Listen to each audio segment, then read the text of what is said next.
Hey friends, this is Adrienne, the founder of Yoga for Migraine and Beyond Migraine, and I'm here today to talk about 5 practical strategies to help you make it through your next migraine flare. When our migraine flares inexplicably, we can often be left hopeless, desperate, and afraid. Migraine flares are not your fault. They are a feature of migraine, but here we are. We're going to learn ways to help you get through it without falling into a pit of despair. So let me know in the comments, how do you struggle with migraine flares? What helps you? Do you feel desperate? Do you feel emotionally like it's harder to cope? All these things are very normal. So if you are new to me, I join you with various mind-body wellness practices to help you live better with migraine, whether it's a talk or a yoga or a self-care practice. Join me and learn how we can actually do something about our migraine, even when migraine feels uncontrollable. Let's start with strategy number 1.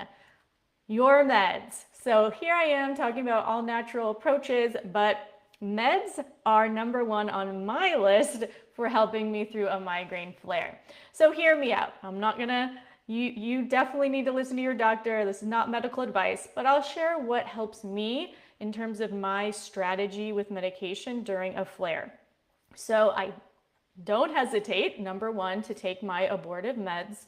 And I might, during a flare where it's ongoing, maybe the intensity's worse, the pain is not going away day after day, there's a few strategies that I do. I might double up. So some migraine abortives, whether it's a triptan or a gepant, you can often take 2 in a day as long as you space them out. So that would be a time that I might double up on a single dosage to see if I get a greater impact. In addition, I might take multiple abortives to help take the pain level and symptoms down. So that might mean I am coupling naproxen with my triptan.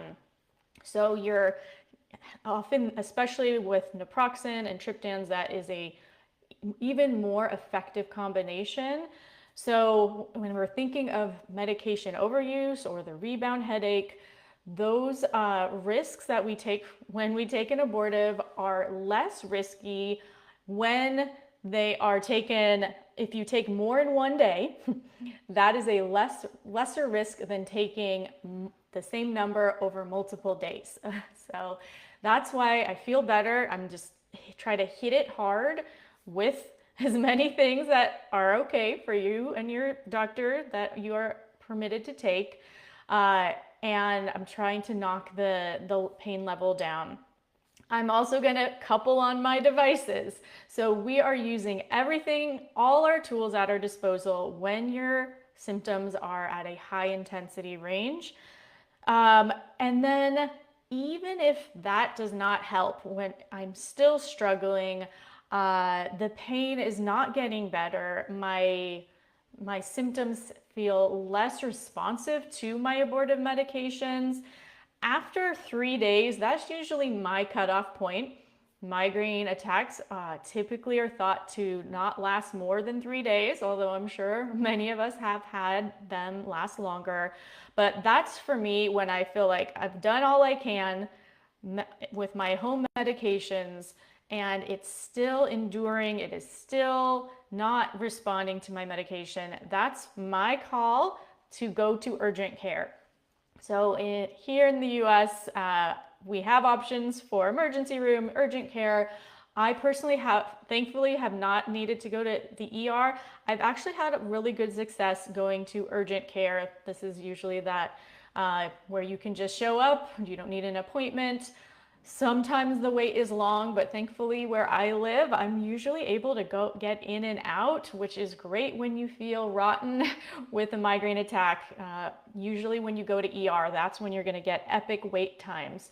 And often you'll get the same level of treatment. So if you haven't tried urgent care, highly recommend it. And through decades of migraine, I've figured out the best combination of meds for me when I need a migraine cocktail. And if you have questions on what those might be, you feel free to ask in the comments. But when I can get something extra at urgent care, that is usually what will finally help me break the cycle and break the flare. Of course, there's a big recovery period from that, and there's the migraine hangover, which is even more intense, right, when we have a very, very high intensity flare. So those are some of my tips on when to use meds, how much, when to go to urgent care. Those are things that have worked for me because I have tried just, pushing through for days on end with no relief, and it doesn't usually end well, and urgent care can really help me feel better again. So yes, I do get a couple questions. What is my best cocktail when I get to urgent care? So you got to clear it with your doctor. You got to know what is right for you. But personally, a short-term steroid that's the thing for me that kicks the migraine out the window finally. So dexamethasone is what has helped me. You can get it as a pill, an injection, even an oral liquid. It's a one-time deal. I have tried in the past. One time I did try prednisone as a taper. So they can have a lot of side effects for people. So it is one to watch and one you don't want to do often. But once in a while, it can really be beneficial. Other things that I feel have had so-so success and that are pretty common are a Toradol shot. You can get Zofran for nausea. You can get Imitrex shots. So I have tried those in the past as well. Personally, if I can get that steroid, I am like in the clear. But you might have a day of being very wired and a little loopy. So let's move on to strategy number 2. And thank you guys for your questions, and keep them coming. So we've got the medical end. Now we also need to couple it with some mind-body practices. So if you know me, I am an all-of-the-above approach. It's never just one thing when you're dealing with chronic pain, and especially a flare. We need to pile on everything we've got. We got to pull out all the stops. So my favorite mind-body practices that I can literally do in bed when I'm dealing with a flare, my all-time favorite is Yoga Nidra. So this is a guided meditation that you do laying down, and the whole goal is to get your consciousness and your brain to a point of in-between sleep, where you're not quite asleep, but you're slightly aware, and it helps your body rest. When we are just lying in bed for hours with the flare, like our mind can get loopy, it can go to a negative place. And so I really like Yoga Nidra because it is so guided and it can keep my mind focused on something positive. And I can get to like a little bit of a rest state. My body it helps my body relax, and it can give you this recharge that making it so you don't need to take a 3-hour nap. You feel a little bit refreshed. So that is my go-to. Also, just simply connecting to my breath is a big one. That's sometimes all you can do is just focus on your breath and working to direct your breath more in your diaphragm, those lower, deeper diaphragmatic breaths. So that might just be, I'm noticing I'm inhaling and I notice I exhale, and I'm just trying to keep my mind focused there and deep in my breath. And I often enjoy simply counting my breaths. So these are all ways where you're aligning your mind, which can go a little crazy when you are in a flare.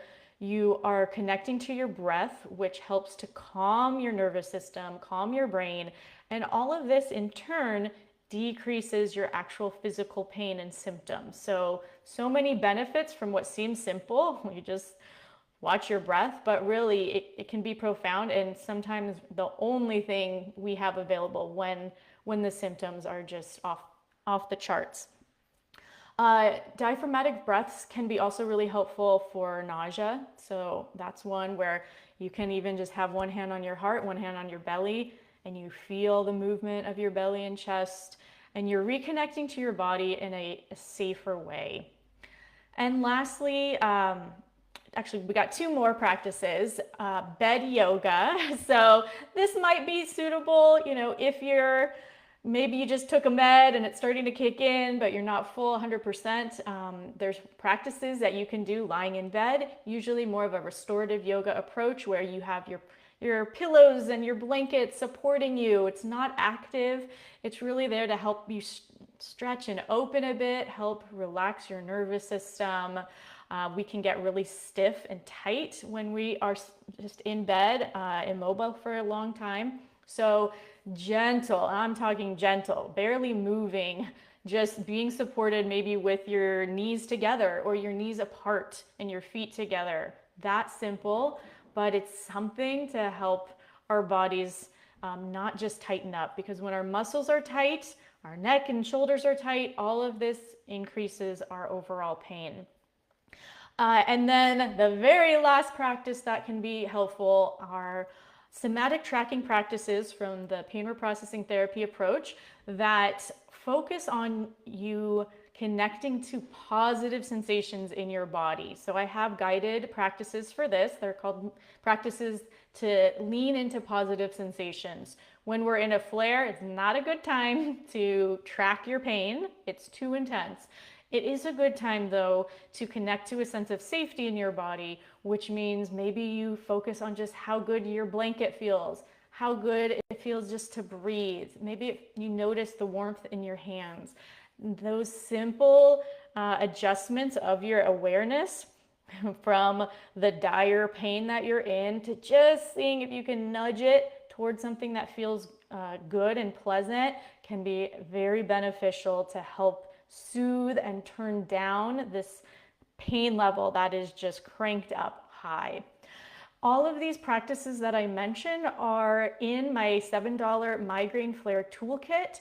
So if you want to have some easy mind-body tools all in one place at your fingertips when you're in your next flare, you can comment flare in the comments. I'll send you the link as well. But I created this specifically for these moments when you just can't think, you don't know what to do, the pain's so crazy, and you can just listen to me talk you through it with yoga nidra, somatic tracking, and bed yoga. All right, so we've made it through meds. We've made it through some of the mind-body practices that you can do in bed. Number 3 is how you talk and distract yourself through a flare. So this is a good time to bring your attention and connect to things that feel good and cozy, because the pain is highly successful at trying to hijack your attention to what's awful, what's horrible. Your brain starts to go to negative places. We want to redirect that attention and go towards things that feel good. So you're gonna bring in all your cozy things, all the things that, sure, it might not take the pain away all the way, but it at least makes it more bearable. So for some of us, that might be the ice pack or ice headache hat. I love my headache hat. A heat pad might be something you might enjoy, or maybe on your neck and shoulders. And then all your pillows. I love my blankets, my eye pillow. I find that really helpful when I'm in pain. And then you're helping to just make your environment calm. You know what to do. You turn the lights down, but you're doing it in a way where you're savoring just some of this peace and quiet that you have as much as you can, right? None of this is easy. You might enjoy getting yourself some tea, especially if you're nauseous. Ginger tea can be helpful for many people.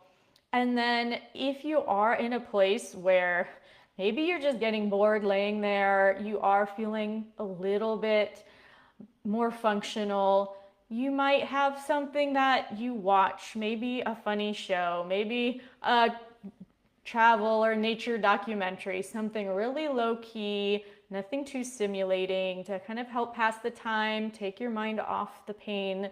If watching something on a screen is too intense for me, sometimes I enjoy just listening to podcasts, maybe just some really mellow music. Some people are able to read, but for me, I love audiobooks when I'm in a flare state. So that can be something to kind of just help the hours pass more easily when you're in a flare. And then I really do, when I'm kind of coming out of the peak of the flare, restorative yoga, bed yoga, where I can just start to very gently move into relaxing yoga positions with my bolster. I can breathe and just stay there for a few minutes at a time. That helps me to start to feel a little better, a little less tight in my body. And you just are reducing your stimuli. Trying to, and as a daily habit, we don't want to be stuck in isolation and alone, in our room. But when we're in an acute flare, that is a good time. That is a good time to just take everything down a notch and give yourself this time to chill, to relax. So we've talked about, some of the mindset. Hey, I'm going to go towards the things that feel good and cozy. I'm going to bring those in. Along with that, I would say number 4 is asking for help to enable you to do all these things. It can be really hard if you're alone to go get your ice pack, to get food, to get water. So if you have someone that you live with that is helpful and understanding, not hesitating to get help. If you've got work, if you've got kids, this is the time to get some backup support, and not feel guilty about it, so that you can just focus on you. Whether that's, hey, tonight's a takeout night, can you pick up the kids? Can the kids stay with you? Can someone at work help cover for you? So these are the times, and maybe even setting up, with a trusted person ahead of time. Hey, when I'm in a bad flare, these are the things I need, and I might call on you for. That would help you also, so that when it's like an emergency level, you're not like panicking. Oh, do I bother this person? No, it's kind of like you've already got that set up. So please ask for help. Don't struggle alone. And that goes for, if you need to talk to your doctor or go to urgent care. I do find a lot of my clients, they end up waiting so long, and no, just get some help. Just if it's been more than a few days, really get help from your doctor, from your friends and family to help you through this. When we feel like we're just in the pit of despair with a flare and we're alone in all this, that's when it's harder to ease our pain, and we get stuck mentally, emotionally in a darker place. So to recap, we've just got one more tip for you. We talked about our medication strategy. We've talked about some mind-body practices you can do in bed, like yoga nidra, like somatic tracking and bed yoga. You can get the migraine flare toolkit for just $7 to help with that. We talked about ways, number 3, to distract and treat yourself kindly when you're in a flare. So you're gonna bring in all those tools that feel good, your ice packs, your tea, you're gonna watch a funny show, you're gonna try to make yourself feel safe as you get through this difficult period. Number 4, you're asking for help to enable you to heal. This is a major physiological event when we have a very acute flare, and it's not something we get over in a day. It will probably be at least a week when we can feel somewhat normal. And for those of us with daily chronic migraine, right, it can feel even harder to know when it's over and when it started again. So treat yourself like a sick day, like you just got a really bad flu. And the last tip, number 5, that I want to offer is not to rush getting back to your normal pace of life after the most acute part of the flare has passed. that's often a place where we are, we feel terrible. We've been out of it for so long. We're anxious to get back to, work, to taking care of our house, to taking care of our children. We feel like we've lost a lot of time being sick. And sometimes when we rush getting back into everything full blown, full force, we can actually take even longer to heal and recover. Then we can have a setback where maybe the flare lingers longer. The metaphor I really like to use is just imagine you just got a very bad flu and it takes multiple days to get over it. And when you start to feel better, you're not going to just go all in the moment like the worst of it's gone. Like when you're still maybe 50% better, you still want to take it easy. You still want to limit your stimuli. Maybe you're not going to rush over to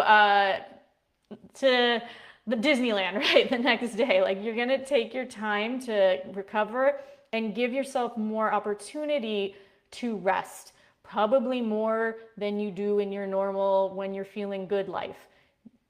Please keep resting more, taking more time to reduce your stimulation until you are sustainably feeling solid again. But that recovery period often takes longer than we'd like, and that we realize. And when we can really adjust our activity and stimulation level as we recover, you will actually most of the time be able to recover more quickly and not have a setback and not have to get more meds again and not feel like it's just dragging on.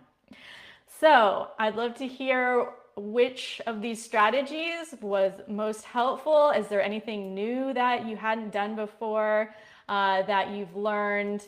Some of it is definitely like mindset. Other of these things is, real practical strategies where we are learning how to bring all the tools together from a biopsychosocial approach. Yes, our meds, also our mind-body practices, also using our social relationships to help us and not feeling guilty about taking time to rest and recover.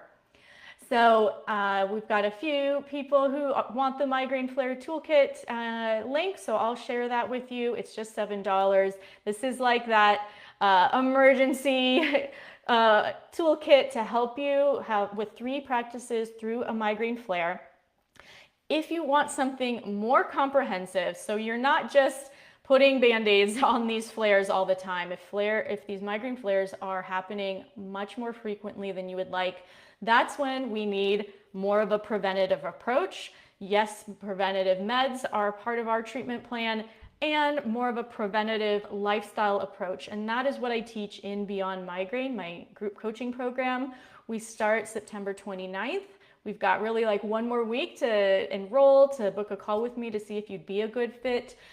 This is where we use all these mind-body tools to substantially reduce your migraine symptoms by 50% in just 8 weeks, so that you're not just dealing with one flare after the next and never really living your life as you'd like. So we integrate and personalize all of these approaches to help you with what you need. For some people, they really want to get more physically active, and that will help their migraine. For some people, it's working on getting a better night's sleep more consistently. For others, it's simply just the connection of our small groups, the camaraderie, the feeling of being understood. All of these things help you to feel like you have more control, more agency over your migraine symptoms. So you are not just being thrown into flares one after the next. You have more of a preventative lifestyle approach to dealing with chronic migraine. So let me know in the chat if you want info on Beyond Migraine. Type Beyond Migraine. We start soon. We've had great success with people reducing their symptoms in just 8 weeks, and give you more and more tools to help you through the flares so that you do not suffer, that you can rebound and recover more easily. All right, great to have you all here. Wishing you the best and hoping that this helps you through your next migraine flare. Bye-bye.